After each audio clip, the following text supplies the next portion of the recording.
Hello, welcome to the fourth episode of the Red Pill Fiction Factory. My guest today is Sam Browne from England. I'm also English by origins, so it's great to have a fellow Englishman on board. Sam is a writer of historical fiction. In particular, his first novel, as I understand it, is The Swords of Satsukawa from 2019. I picked up on his existence and the book's existence on Twitter, where he describes in his tagline his home as being the Kingdom of Wessex, which gives you an indication of his respect for traditionalism that is reflected in the novel. Wessex being the really old term for a part of that part of England where he's from. The Satsukawa of the title, I hope that's pronounced right, are a samurai clan that I learned about during the course of the novel. It's set in the Mino province, which is in central Japan, during what I imagine is the later part of the shogunate period, because there's dynamite and stuff involved. So it's a historical novel set in Japan during the time of the shogunate and the samurai. There are very strong Tolkien-esque, for want of a better word, themes and imagery reflected, all set in the Japanese context. Lots of swords, horses, battles. He describes it as a time when wealth is counted in corpses. And there's plenty of blood and gore, that's for sure. So I'd like to welcome Sam. Hello, Sam. Hey, Richard. Thanks for coming on. Yeah, no, thanks for inviting me. Not at all. Pleasure. It's great to have another Englishman. And can you start off by just giving us a bit about your background, where you're from, what got you into the writing, and any experiences of becoming Red Pill that might be relevant? Okay. Background-wise, so yeah, as you mentioned, the Kingdom of Wessex. I'm down in the southwest of England, Dorset. I live on a little island off the coast, very kind of out of the way, bit of a backwater, dare I say it, in some ways, which is also kind of good in others. Yeah, I mean, getting into writing, I've always been quite a avid reader. Enjoyed writing, I suppose, at school as a kid, in exercises in class. Although I didn't kind of really ever think of this something I wanted to maybe do seriously moving forward until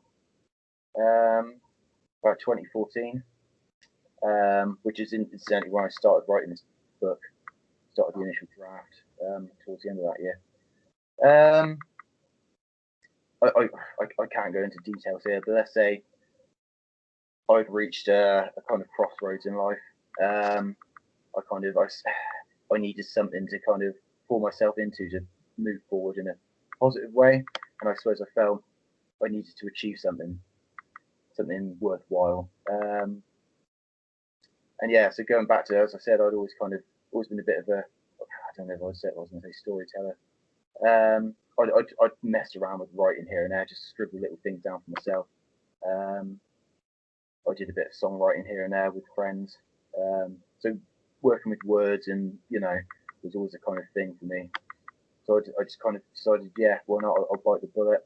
I joined a creative writing class at my local college, and did a few terms of that. And I just kind of really just threw myself in the deep end. I worked out roughly what I wanted to do and then just kind of attacked it.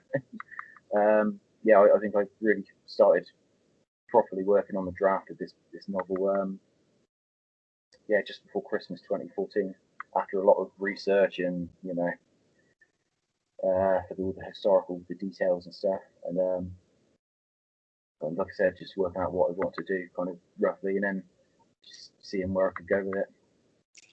And the Red Pill part, I mean, the reason I found you on Twitter is the comments are quite patriotic, traditionalist and so on. Alternative. Where did that come from? Were you born that way, or you grew into it, or? Yeah, it's something. I mean, as far as the Red Pill kind of thing goes, I mean, I think there was a point where I was watching kind of, I suppose you say, like self-help kind of stuff for men on YouTube. And this is a few years ago now, I suppose. This is when the Red Pill kind of thing started becoming a really kind of commonplace term of phrase, I suppose. It's that kind of. Do you remember, or you were aware of the MGTOW movement? Yeah, absolutely. That was blowing up. So I stumbled across the whole red pill thing then, and I kind of found it, like, I guess, at least to an extent, I was already red pilled before I even knew what it was. Yeah. Which I think a lot of people can probably relate to. And yeah, I think it's just it's the age we're in, isn't it? All the kind of, frankly, the kind of the mainstream. In a way, we're being forced to take a position at the moment. There's always been divisions in society, and there's always been differences between left and right, whatever you want to call them. But the way things are going, the divisions are becoming so huge that if you can't straddle the middle anymore. It's like a chasm beneath your legs, and if you keep trying to straddle it, you're going to fall in. So, at some point, everyone's realizing, I think, you have to jump one way or the other. And MGTOW and the whole men's rights, I was just listening to another video on it. It's been quite an entry gateway to the red pill world. You're not the only one by any means. I think probably a very significant proportion of people have come to conclusions that way, because it's the most direct in their personal lives often enough. The fact that their relationships are, they can't understand what the hell's going on with them and stuff, and then they start looking into it, and there's a lot more to it than meets the eye. It's not just them. There's a sort of societal wide fissure in the relationships as well, unfortunately. Yeah. Tolkien features, as I say, it's quite easy to spot the influences there. Were there other writers that drew your attention or gave you focus or inspiration along the way? Yeah, well, you're absolutely right about the Tolkien influence. I've been a Tolkien reader since I was quite young. But yeah, perhaps you can see that in my kind of penchant for describing the landscapes and that kind of thing, perhaps. But yeah, one other writer I have to say that I've really kind of took maybe stylistic cues from in certain ways. Dan Abnett. I don't know. No, he's not a mainstream kind of name. There's a lot of kind of obscure, I suppose you'd say, kind of military science fiction. Right. I really haven't read many of his books. I really took the way he writes his dialogue. So that's something I kind of use as a reference point when working out how I have my characters, speak. Really trying to, as I've found in his books, you can really tell once you get so far in that. Just for example, and you're familiar with the characters, you can really tell who's speaking just by the way they're speaking. That's something I really try to emulate, I suppose, perhaps you could say, or something I really want to try and have a go at. Really kind of, having the characters' tone of voice very definitive. Yeah. Yeah. Okay. Yeah, it is quite a very dialogue-driven novel. It depends heavily on that working, and it does work.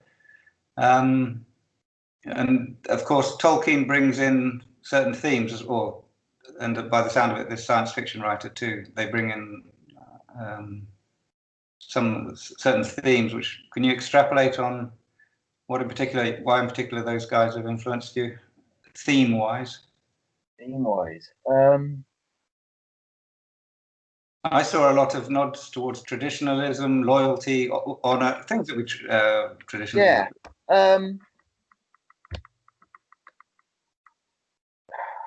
I must admit, I didn't think too much about the themes in terms of what I wanted to say in the novel. I suppose these things just kind of bleed into it very much. Yeah, I'd have to say, yeah, I've always had, even before the red pill kind of thing, I love my history, and I always have. And I suppose when you're into that kind of thing, you get the sense of,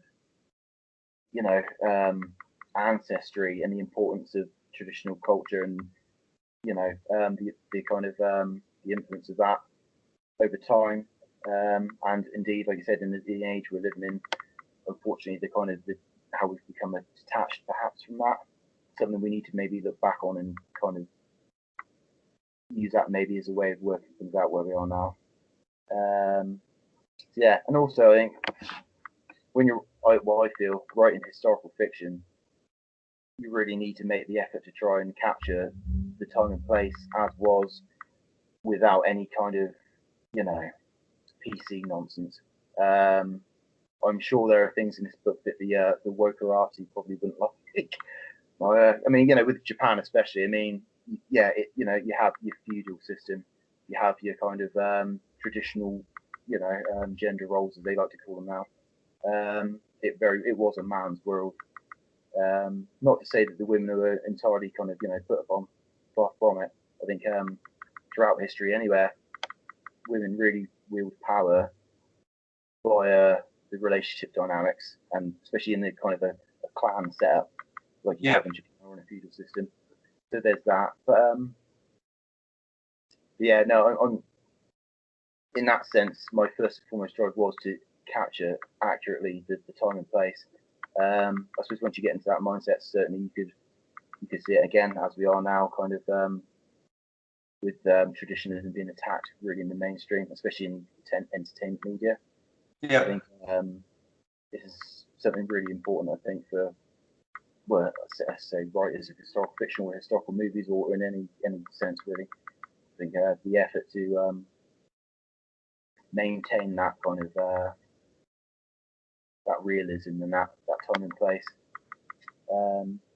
It's not only important, I suppose, from a sense of artistic integrity, but really, it's almost like trying to preserve something now, Yeah, it's a natural context for samurai world, I imagine. The moment you choose that as your backdrop, themes flow automatically up to an extent of, like you say, the hierarchical and the honor and loyalty and so on. You don't. It doesn't. It's subtle the way you treat your themes. It's fair, but it's not in your face in any sense. And so we'll go on. The novel details the adventures of a samurai called Tanaka, and basically his adventures, misadventures. Would you like to give a sort of brief idea, or resume of the plot so that people can get an idea? Okay, yeah. Essentially, what you have, I mean, there are various interweaving, subplots, but I think at the heart of what you have a kind of you have a power struggle essentially at the heart of the Satsukawa clan, which is a fictional group of people I invented for the plot. Oh man, I don't know. Are we going into spoiler territory? I don't. So, just a brief outline. Yeah. So there's a change of direction, or an attempted change of direction by the main villains, kind of plotting, if you like, and kind of ideas, contrary to where the clan is at the start of the book. So you get this kind of division between certain groups within the clan. And what I tried to do is kind of have this. We have Tanaka, the main character, and Kojiro, the young ascendant lord. They're kind of, what I tried to do was try and have them as two sides of the same coin. So they kind of, what their ultimate goals are kind of essentially the same, but they have very different ways of getting to them. So you have this kind of, I suppose, drawn out in deep physical argument over how they should get to where they need to go. And I kind of tied that into the real world historical happenings at the time and place. So it all kind of hopefully fits together. How did you do the? Go on. Sorry. No, I was just going to say, and then you have the subplot. So you have like a romance thing, which is something I wanted to do. Is very much a well-trodden kind of thing in Japanese storytelling. You have the samurai, and you have the kind of the farmer's daughter. So you have the kind of class divide, romance, and that kind of stuff. I did try and draw on classical Japanese kind of themes to an extent with that as well. So. Can you hear fireworks in the background? There are fireworks. In case you can. There's a big party today. It's the Saints' Day, and it's the biggest one of the year. Some Japanese films filtered into my brain when I was reading it as well. The Seven Samurai and some Kurosawas and stuff like that. That's fairly given, isn't it? Again, it's sort of with the period. Yeah, I'm a big fan of the old samurai movies. especially Kurosawa. So yeah, there are actually little references in there to a few films which I couldn't resist just dropping in there for my own amusement. So yeah, I kind of stumbled across. I mean, I'd heard of Seven Samurai. I mean, who hasn't heard of Seven Samurai? But I remember one night when I was, I don't know, 18 or 19, I'd come home from being out drinking or whatever. I put Film 4 on late night because they kind of show, you know, foreign films, what they used to. I stumbled across this samurai movie, and I was just immediately kind of hooked, you know, mesmerised by it. And then I eventually very quickly started gathering up DVDs of these old films, and yeah, very much, very central to my kind of where I get my inspiration from. It definitely evokes it when you're reading. But and what about Japan in general? Have you been there? Are you a Japanophile of some sort, or you just had to do it from scratch, the whole thing? The Yeah, research? I've not been there. No, I'm not that well travelled. I really had to research the whole thing as much as I could from, you know, books, the internet.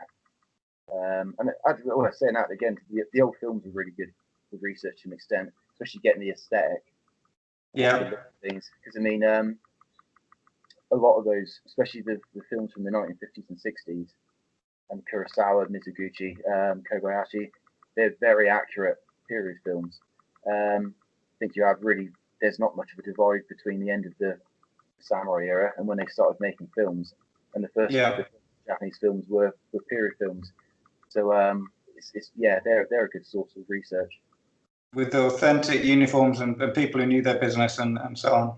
Absolutely, yeah. Yes. Well, it works also in a sense.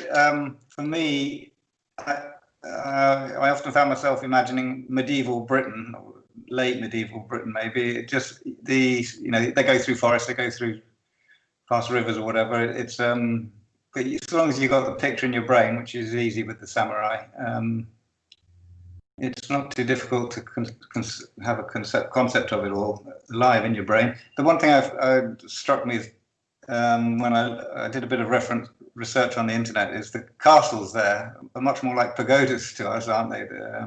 The castle you refer to. It was a bit tiring. Other than that, it all flowed. Yeah, the castle. Go on.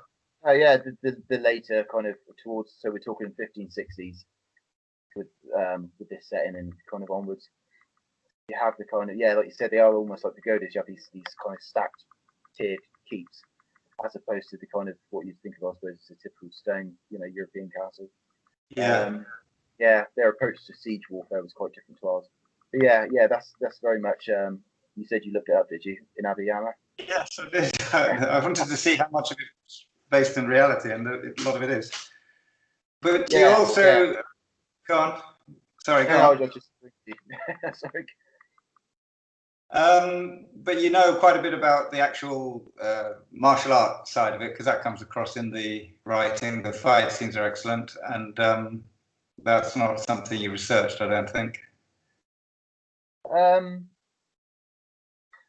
Yeah, like I said, I've done a bit of martial arts, historical martial arts. There used to be a class up the road from where I live, doing Iaido, which is one of the modern derivations of Japanese sword, kind of drawing and cutting.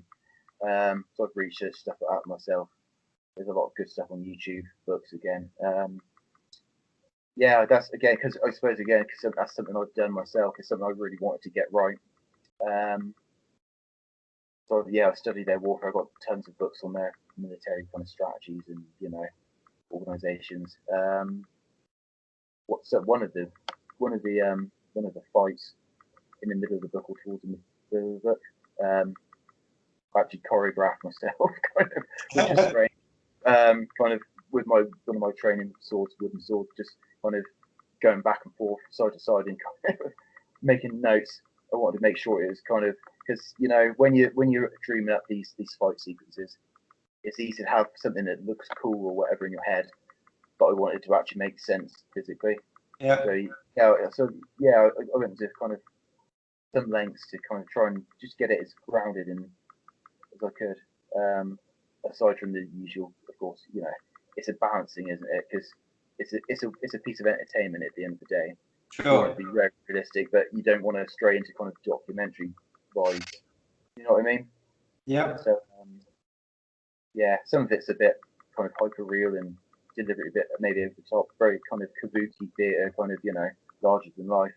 But yeah, like I said, with the combat and stuff and the costumes and the aesthetic, I was determined to get it as close as I could, to as it was. Yeah, you did. Very good job. I learned a lot of new words, I must say, and quite a lot about the period itself. I'm going to read an excerpt here, which I've selected. It's it's the hero and his crew. I think are in a castle, and they're under siege. Well, not quite under siege, but there's an enemy,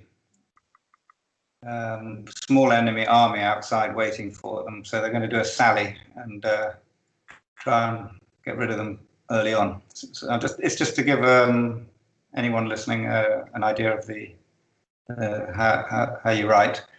Going forth from the gate, each of the 30 horsemen behind Kojiro and Manonobe set a hard stare upon the unsuspecting encampment they were fixing to assault. It would have been all but invisible but for a few flame-bearing braziers protecting its perimeter from gloomy obscurity. Kojiro looked up at the shifting sky, a prayer for victory wordlessly unfolding between his thin, taut lips. Even as mere seconds drifted away, a tide of blue began to push back the layered darkness, clearing a path ahead of the sun.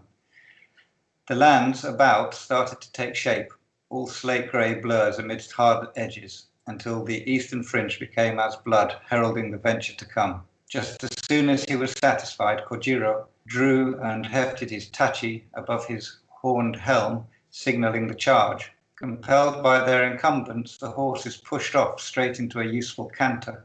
Quickly gathering pace, they began to eat up the forelying distance like rolling foam on a sandy shore. Once the best part of 200 yards had passed, they sprang into a headlong gallop. Voices leaped up in the middle distance, full of fear and awe. Glimpses of half-seen figures immediately followed, darting in and out of the firelight. The first of these to meet the Satsukawa riders were a throng of sentries dotted about the periphery. Those who stood their ground were obliterated on impact as the chargers tore through the outer circle of screams, and the few who tried to evade them or flee were swiftly cut down. With this savage opening blow delivered, Kojiro led his force in an acute left turn, coming about and surrounding the central partition. This was it, he thought, as he bore down on the terror-stricken forms of the Jinnuchi command cadre. This was the moment he would step forth and show his dithering elders how the rivals should be dealt with. Lofty ideal, however, was suddenly betrayed by waking sense, for within moments of envisioning his first triumph, the details of the chaos he had set in motion became alarmingly clear. Where he had presumed to see a general and his aides, there were instead a clutch of peasants huddled together, cowering, and in a heap nearby lay their discarded gear, convincingly gaudy suits of armor as espied from afar, just as intended. If not for the raucous thumping of his heart filling his ears, Kojiro would have heard the telltale hiss of flying arrows. It's an excellent piece, and a good example of what is involved in the book and the dialogue. Who were you writing for, Sam, in particular? Did you have an audience in mind, or was it an exercise in your own intelligence or something? Or Honestly, I was writing for myself. I don't mean it to sound that kind of, again, as I mentioned at the start, due to the difficult situation I was in life at the moment at that time, it's something I really need to do for myself. I think something looking back, certainly, I had to get it off my chest. Maybe you could say. So no, I didn't worry at all really about a potential audience.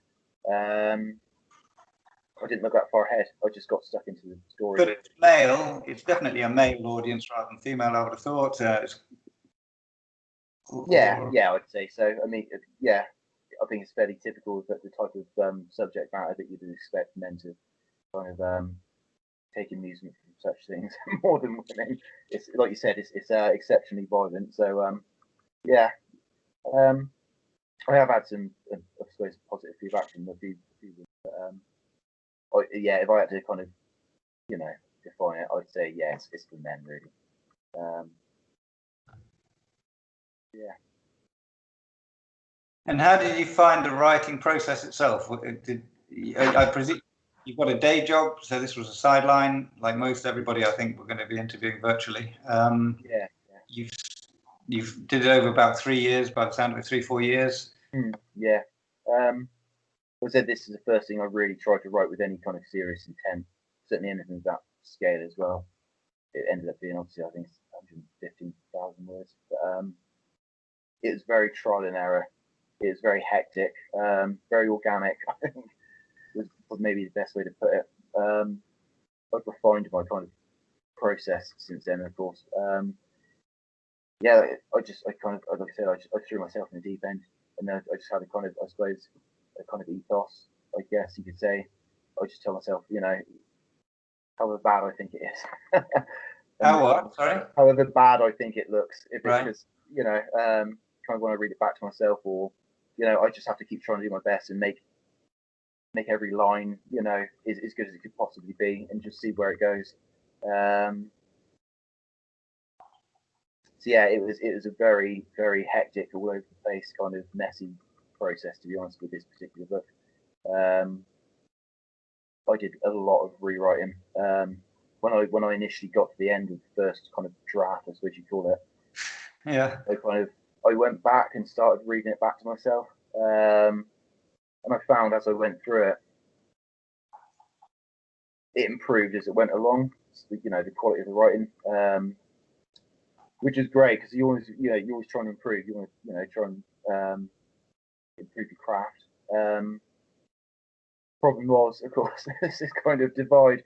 So I got like 10 chapters in, and suddenly it was everything after that was kind of I felt better than what came before. So I ended up rewriting the first 10 chapters almost from scratch. So that was a bit of a setback. Nothing wrong with that. Nothing unusual in that. I'm sure everyone has to say. Yeah. I had no reference points at the time.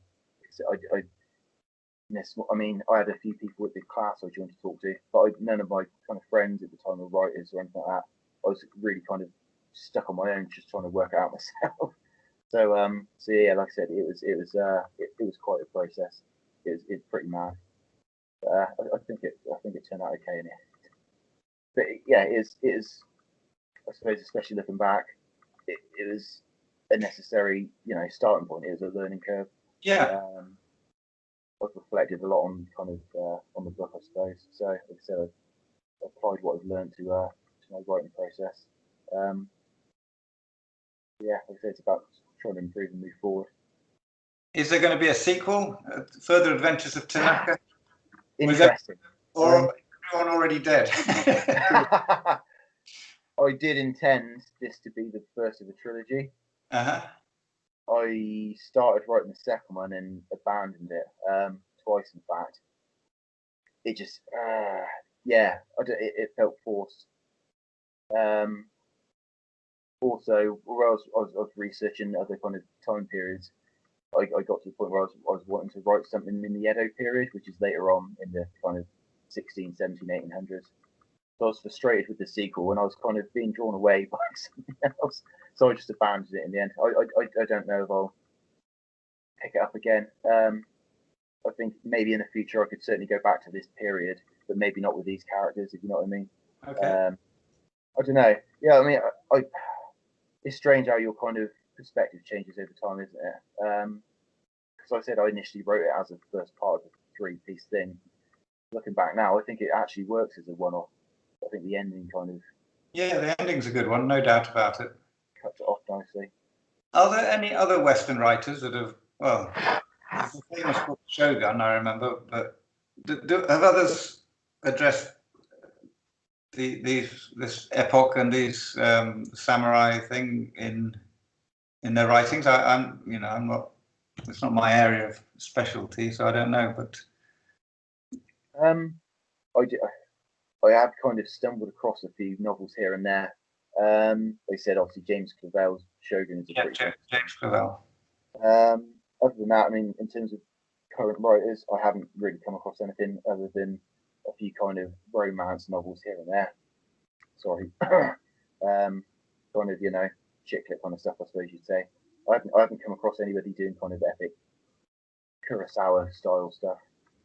What about Mishima? And there's another guy that I keep hearing, Murakami or somebody. Have you read them while we're on the Japanese writing theme? No, I'm aware of them. Apparently. Yeah, they are quite famous. I haven't read any of their work actually. I think I might have seen an adaptation of one of Murakami's novels, possibly. I have read. Again, it's probably really obscure. I've read a book called The Curious Casebook of Inspector Hanshichi, which is like a detective novel set in the 1860s, I think, in the 1840s in Edo. I actually bought that as research for my current project. That turned out to be a really good read. So that was fun. That was written in the 1920s, I think. So that's probably the only really kind of Japanese literature I've actually read.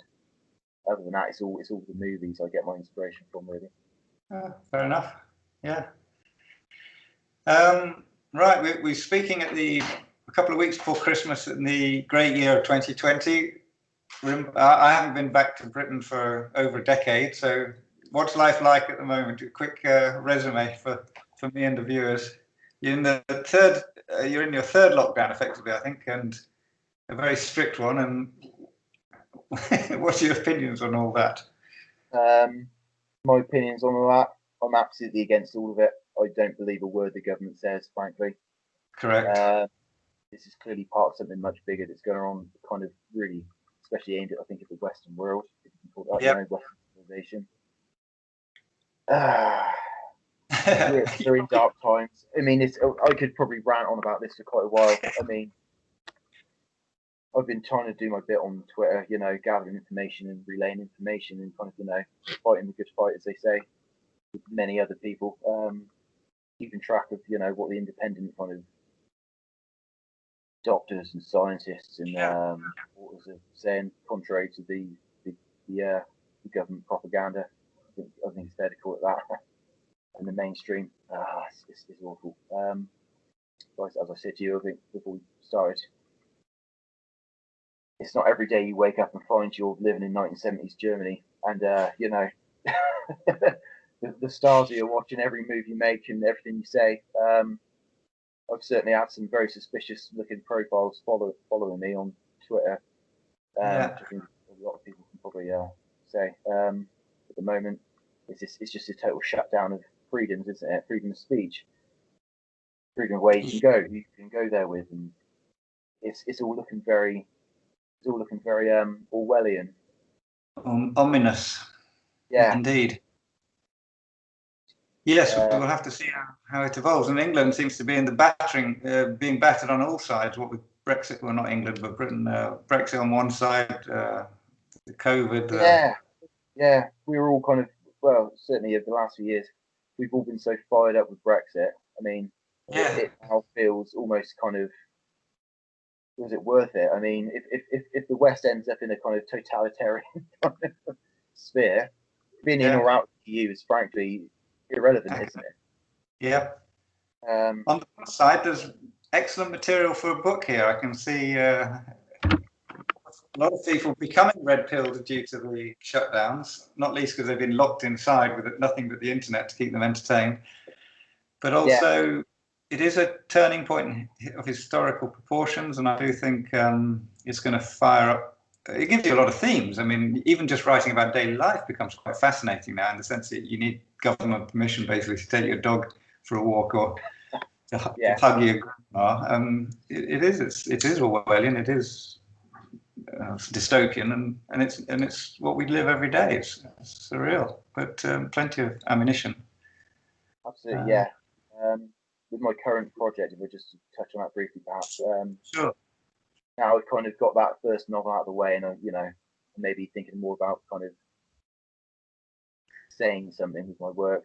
I'm definitely thinking more about specific themes. So my current project, I think, definitely kind of hinges on themes of mental health and the negative effects upon which are, let's say, societal and political corruption. I'm developing ideas for another one. This is all in Japan still, mind, but this will what? Sorry. These are still set in Japan. Right. I think I'm going to kind of get the Japanese stuff all out the way while it's kind of prominent in my mind. But so I'm going to be working in the Edo period, as I mentioned earlier. So we're talking like late 1700s, early 1800s, very much when the whole samurai era was kind of collapsing on itself. Again, it's in the kind of societal and political corruption and shifts going on. I think you can definitely draw parallels. So I'm working on one at the moment. It really kind of looks at mental health issues. Another one I'm kind of developing at the moment, which is going to follow on from that, which I think asks a question or explores a question, something I've been thinking about certainly and talking to other guys about on Twitter. In a situation where you almost have these, like you said, these awful chasms between groups of people within society and the government and what the people want. At what point does, I suppose, the use of violence become justified? Yeah. I think that's certainly worth exploring at the moment. So that'll be interesting to see, perhaps, over the coming couple of years. You might have some first-hand experience by the time you get around to write. The way things are going. Yeah, I mean, like I said, I've been keeping up with it all on Twitter. There's definitely been a change of tone recently. People are getting pretty tense now. Yeah, I agree. Bloodshed's never nice, but we've been backed into a corner. It's hard to see a legal or kind of a peaceable way out at the moment, to be honest. No, every time you try and vote in somebody who you think has got your back and is going to carry out at least a modicum of reform in your favour, and he gives his word he will, or her word, and then 2 months later you're looking at them wondering what the hell you've done. Yeah. What the hell they're doing. It's a frightening world. But that's all the more reason for everyone to get out there and write, because we need to get the message out, and there's a lot of people still. And they're not the kind of people that will start researching in-depth documentaries and sitting in front of the screen for 9 hours learning about the origins of whatever it may be. They often enough, the vast majority of the population need to see it whether it's in a cartoon in the newspaper or in a telenovela on the TV or something. They need it. It needs to be reduced to a sort of a palatable form for them that's easy to digest, and that's our role. All right, Sam. Thank you very much. I think we'll leave it there. And thank you. I'd ask anyone viewing to like and subscribe if they have the inclination. That would be great. And we'll look forward to doing another one of these soon. All the best, Sam. Regards to Blight here. Sure. Thank you. Yeah. And to you. Bye then. See ya.